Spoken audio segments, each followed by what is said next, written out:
మేషరాశిలో పుట్టిన వారికి కొన్ని రెమెడీలు చెప్తాను. మేషరాశిలో పుట్టిన స్త్రీ సంతానానికి వివాహం ఆలస్యమవుతుంది. వీరు మేక, గొర్రె మాంసాలను తినకూడదు. అలాగే వీరికి పగడం ప్రమాదం. పగడం ధరించకూడదు. అలాగే ఆకుపచ్చ రంగు కూడా వీరికి మంచిది కాదు. కాబట్టి ఆకుపచ్చ రంగు కూడా ధరించకూడదు. అలాగే వీళ్ళు నీలం ధరిస్తే మంచిదండి. నీలపు రాయి ధరించడం మంచిది. అలాగే వీళ్ళు పశ్చిమ ముఖద్వారం ఉండే ఇండ్లు వీళ్ళకి కలిసి వస్తుంది. పశ్చిమ ముఖద్వారం ఉండే గృహంలో నివసిస్తే వీరికి కలిసి వస్తుంది. ఆంజనేయ స్వామి ఆరాధన ఎక్కువగా చేస్తే ఆంజనేయ స్వామి ఆరాధన వల్ల వీళ్ళకి మంచి ఫలితం అనేది ఉంటుందండి. అలాగే వీళ్ళు ఎరుపు రంగు వస్త్రాలను ఎక్కువగా ధరిస్తే మంచిది. వీళ్ళకి ఎరుపు రంగు వస్త్రాలు కలిసి వస్తాయి. ఇంకా పదునైన ఆయుధాలకి వీరు దూరంగా ఉండడం మంచిది. నిదానంగా ఆలోచించి నిర్ణయాలు తీసుకోవడం కూడా మంచిది. వృషభ రాశి వారికి కొన్ని రెమెడీస్ చెప్తానండి. వృషభ రాశి వారికి తెల్లని వస్త్రాలు అచ్చిరావండి, అవి ధరించకూడదు. అలాగే వీరికి నూనె దానం చేయకూడదు. వీళ్ళు వృషభ రాశి వారు నూనె దానం చేయకూడదు. వీరికి 4వ స్థానంలో రవి ఉంటాడు కాబట్టి తూర్పు ముఖ ద్వారం ఉన్న ఇంట్లో నివసించరాదు. వాళ్ళ తండ్రికి ఆరోగ్య భంగం అవుతుందండి. అలాగే వీరికి తల్లి ఆశీస్సులు ఉన్నంతకాలం దైవానుగ్రహం బాగుంటుంది. వీరు లక్ష్మి, గాయత్రి, దుర్గామాతలను పూజిస్తే మంచిదండి. ఉత్తర దిశలో వీళ్ళు యాక్వేరియం లాంటిది పెట్టుకుంటే వీళ్ళకి కలిసి వస్తుంది. అలాగే వీళ్ళు లోహాలు వీళ్ళకి మంచిది కాబట్టి పంచలోహంతో చేసిన విగ్రహం, ఆంజనేయ స్వామి విగ్రహాన్ని పెట్టుకుంటే మంచిదండి ఇంట్లో. అలాగే కంచుతో కానీ పంచలోహంతో కానీ లోహాలు దానం చేయకూడదు. వీళ్ళు బుధునికి సంబంధించిన వస్తువులు దానం చేయొచ్చు. వ్యాపారం ఏదైనా ప్రారంభించాలంటే భార్య పేరుతో పెట్టకూడదండి. ఆడవాళ్ళు మిథున రాశి వారికి కొన్ని రెమెడీస్ చెప్తానండి. మిథున రాశి వారు దక్షిణం వైపు ముఖద్వారం ఉన్న ఇంట్లో నివసించకూడదండి. వీళ్ళు పక్షి జాతులైన చిలుక, పావురాలను ఇటువంటి వాటిని పెంచుకోకూడదండి, మంచిది కాదు వీళ్ళకి. అలాగే వీళ్ళకి పెసరపప్పు, ఆకుకూరలు ఎక్కువగా వాడుతూ ఉంటే మంచిది. వీళ్ళు పెసరపప్పు నానబెట్టి పావురాలకు వేస్తూ ఉంటే కూడా వీళ్ళకు మంచిదండి, మంచి జరుగుతుంది. వీళ్ళ సంతానానికి వీళ్ళు నివసించే ఇంట్లో ఉత్తరం దిశగా ఉండే గదులు కేటాయించకూడదండి, మంచిది కాదు. అలాగే వీళ్లకు ఇనుము అచ్చిరాదండి. ఇనుముకు సంబంధించిన వ్యాపారాలు చేయకూడదు. వీళ్ళు సూర్య నమస్కారాలు, సూర్యుని జపము, మంత్ర జపము చేస్తే చాలా మంచిదండి. అలాగే సుబ్రహ్మణ్య స్వామిని పూజిస్తూ ఉంటే చాలా మంచిది. వీళ్ళకి తోలు బెల్ట్లు అంటే లెదర్కి సంబంధించినవి వాడకూడదండి, మంచిది కాదు. కర్కాటక రాశి వారికి కొన్ని రెమెడీస్ చెప్తానండి. కర్కాటక రాశివారు తండ్రి ఆశీర్వాదం ఎక్కువగా ఉంటే మంచిదండి. తండ్రి ఆశీర్వాదం ఎప్పుడు తీసుకుంటూ ఉండాలి. అలాగే కర్కాటక రాశి వాళ్ళకి చంద్రుడికి సంబంధించిన వస్తువులతో వ్యాపారం చేయకూడదండి.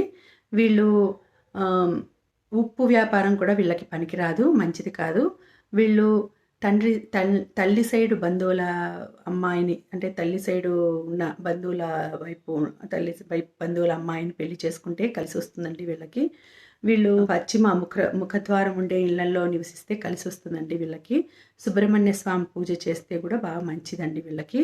అలాగే వీళ్ళకి ముత్యాల వ్యాపారం కూడా పనికిరాదండి, మంచిది కాదు. వీళ్ళు గురువులను బాగా గౌరవించాలి, గురువులను బాగా ఆరాధించాలండి. సింహరాశి వారికి కొన్ని రెమెడీస్ తెలుసుకుందామండి. సింహరాశి వారు సొంత ఇంట్లో కిచెన్ విషయంలో కొంచెం జాగ్రత్తలు పాటించాలండి. స్టవ్ అనేది దక్షిణ ఆగ్నేయంలో పెట్టుకుంటే మంచిదండి. అలా కాకుండా కొద్దిగా వేరే దిశలో పెట్టినట్లయితే భార్యకు హృద్రోగం ప్రాప్తించే అవకాశాలు ఎక్కువగా ఉన్నాయండి. అలాగే వీరు చంద్రునికి సంబంధించిన వస్తువులు ఇంట్లో నిలువ ఉంచకూడదండి. చంద్రునికి సంబంధించిన వస్తువులు ఏవైనా ఉంటే అవి వాడేసుకోవాలి కానీ నిలువ ఉంచకూడదు. వీళ్ళు అగ్నితత్వానికి చెందినవారు, సింహరాశి వారు అగ్నితత్వానికి చెందినవారు కాబట్టి ఎక్కువగా కొబ్బరి నీళ్లు ఎక్కువగా తాగుతూ ఉంటే మంచిదండి. కొబ్బరి నీళ్లు తాగినా మంచిది వీళ్ళకి. అలాగే గోధుమలతో చేసిన వంటకాలు, గోధుమ పిండితో చేసిన రొట్టెలు తీసుకుంటూ ఉంటే మంచిదండి వీళ్ళు. అలాగే ఈ రాశి వారు ఎవరికైనా ఏదైనా మాట ఇస్తే ఆ మాటను తప్పకుండా నెరవేర్చుకోవాలండి, నిలబెట్టుకోవాలి. ఆ మాట తప్పకూడదు. అలా చేయడం వల్ల వాళ్ళు మాట కానీ తప్పారంటే వీళ్ళకి మంచి కన్నా కూడా కీడే ఎక్కువ జరుగుతుంది. కాబట్టి చేసిన భాషలు నిలబెట్టుకోవాలి. చెప్పిన మాట చేసి తీరాలి. అలాగే వీళ్ళు ఎవరికైనా సమాన న్యాయం చేయాలి. ధైర్యంగా ప్రవర్తించాలి. ఎవరితోనూ భయపడకూడదు. ఏదైనా విషయంలో భయపడకుండా ధైర్యంగా ఉండాలి. తర్వాత సమాన న్యాయం చేయాలి వీళ్ళు. అలాగే వీరికి బీపీ, షుగరు లాంటి సమస్యలు, అంటే రక్తపోటు లాంటి సమస్యలు వీరికి 45 సంవత్సరాలలో వచ్చే అవకాశం ఉందండి. అలాగే సింహరాశి వారికి ఎప్పుడైనా సింహరాశి వారు భోజనం వండించినప్పుడు ఒక వ్యక్తికి కనీసం ఒక వ్యక్తి తినగలిగేంత అన్నం ఎక్కువగా వండించి ఆ మిగిలిన అన్నాన్ని బీదవారికి పెడితే మంచిదండి. వీరికి బంగారము, తర్వాత గోధుమలు, పచ్చిమిరపకాయల వ్యాపారాలు కలిసి రావండి. వీరు భార్యతో ఎప్పుడు తగవులు పడకుండా ఉంటే మంచిది. వీరికి నలుపు, నీలము రంగు కలిసి రాదండి, మంచిది కాదు. తర్వాత ఇంద్రనీలం ధరించకూడదు వీళ్ళు ఎక్కువగా ఆయిల్ పదార్థాలు ఎక్కువగా తీసుకోకూడదు. అంటే ఎక్కువగా కొలెస్ట్రాల్ ఉండేవి ఆయిల్ పదార్థాలు అలాంటివి ఎక్కువగా తీసుకోకూడదండి. అలాగే ఈ సింహరాశి వారికి 45 సంవత్సరాలు దాటిన తర్వాత బీపీ, షుగర్లు వచ్చే అవకాశం ఉందండి. కాబట్టి జాగ్రత్తగా ఆరోగ్యాన్ని కాపాడుకోవాలి. వీళ్ళు ఉత్తర దిశలో ఎరుపు పూల మొక్కలను పెంచుకుంటే మంచిదండి. వీళ్ళ ఇంటికి ఉత్తర దిశలో ఎరుపు పూల మొక్కల్ని పెంచుకుంటే మంచిది. భార్యతో తగువులు పడకుండా ఉండడం కూడా మంచిదండి. ఎక్కువగా భార్యతో తగులు పడడం వలన వీరికి ఇంటికి మంచిది కాదు, వీరికి కలిసి రాదు ఎక్కువగా. అలాగే గురు దోషం కానీ గురు శాపం కానీ తగలకుండా గురువులను ఎప్పుడు వాళ్ళని పూజిస్తూ గౌరవిస్తూ ఉండడం మంచిది. పరుష మాటలు అంటే ఎట్లంటే అట్లా మాట్లాడటము అలాంటివన్నీ చేయకూడదండి. జాగ్రత్తగా ఉండి మసులుకోవాలి ఈ సింహరాశి వారు. ఇవన్నీ పాటిస్తే గనక వీరికి చాలా బాగా కలిసి వస్తుంది, మంచిగా ఉంటుందండి. జాగ్రత్తగా చూసుకొని పాటించండి నియమాలన్నీ. కన్యారాశి వారికి కొన్ని రెమెడీస్ తెలుసుకుందామండి. కన్యారాశి వారికి ఆకుపచ్చ రంగు కలిసి రాదండి. ఆకుపచ్చ రంగుతో ఉన్నటువంటి వాటితో వ్యాపారం చేసినా కూడా కలిసి రాదు వీరికి తెలుపు రంగు కలిసి వస్తుందండి. వీరు పగడం ధరించడం మంచిది కాదు. ఇంద్రనీలం ధరిస్తే మంచిదండి. అలాగే వీరు ఎప్పుడు శని మంత్ర జపం చేసుకుంటూ ఉంటే కూడా వీరికి మంచిదండి.